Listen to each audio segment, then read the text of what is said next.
সকাল বন্ধুরা, আমরা রওনা হয়ে গেলাম ঢালিকান্দির উদ্দেশ্যে। আর সেখানে আমরা সব বন্ধুরা মিলে করব বনভোজন। তো চলুন আমাদের সাথে। ঘাটে নৌকা চলে আসছে আর আমরা নৌকা উঠে চলে যাব নদীর ঠিক ওই পারে। আর ওখানেই আমাদের বনভোজন।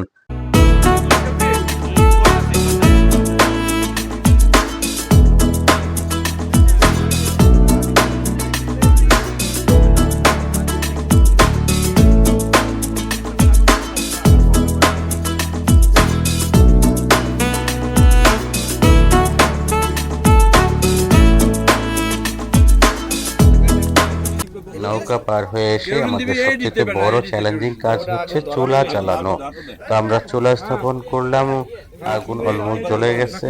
আর এখন মাংস প্রসেসিং, রান্নার কাজ শুরু।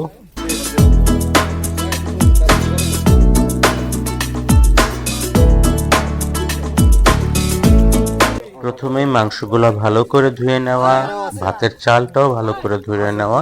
তারপর একে একে চুলায় বসিয়ে দেব। প্রথমে মাংসটা রান্না করব, তারপরে ভাত রান্না করব এবং বিভিন্ন পদের ভর্তা। এই হবে আমাদের আজকের খাবারের মেনু।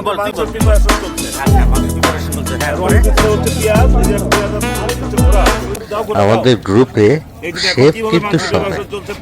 এবারের শেফের দায়িত্ব পালন করছে আমাদের জামাল, তার পরামর্শে মাংস ম্যারিনেট করছে তুহিন।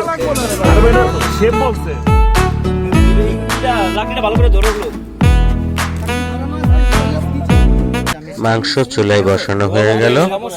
আর মাংস হতে হতে চলুন ঘুরে আসি পিকনিক স্পটের চারিপাশ।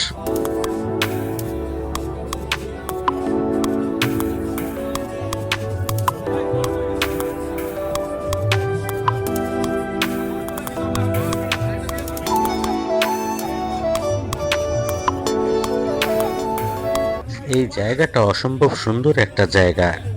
চারিপাশে বিভিন্ন শাকসবজির বাগান আর নদীর পাড়। আর নদীর পাড় ঘেঁষেই আমাদের পিকনিক স্পট।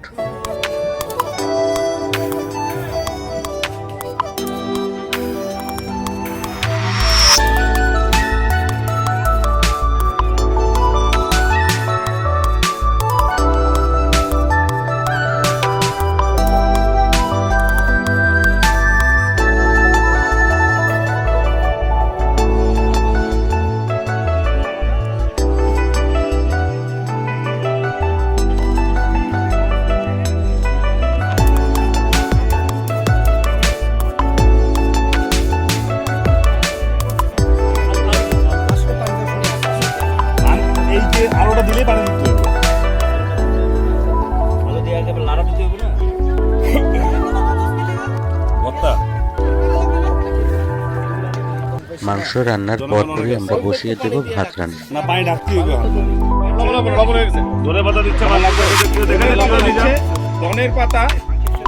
ফটো দিচ্ছে মিজান, দাঁড়িয়ে আছে এখনো। ডায়মন্ড আছে, কালু আছে, আমি আছি।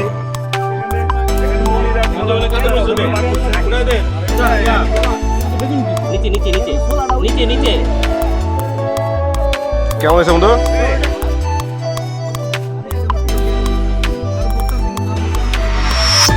ভাত হতে হতে আমরা দুই পদের ভর্তা আর সালাদ তৈরি করছি।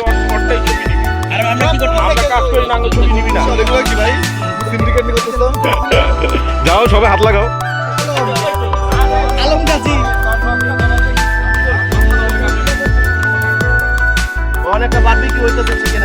রান্না বান্না শেষ, এখন খাবারের পালা।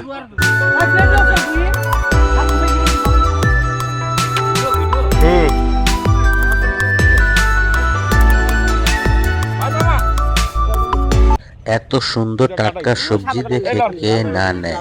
তো আমরা এখানে দল বেঁধে সবাই যার যে লাউ পছন্দ, সিম পছন্দ, যে যেটা পছন্দ করছে সে সেটা চাষিদের কাছ থেকে কিনে নিচ্ছি।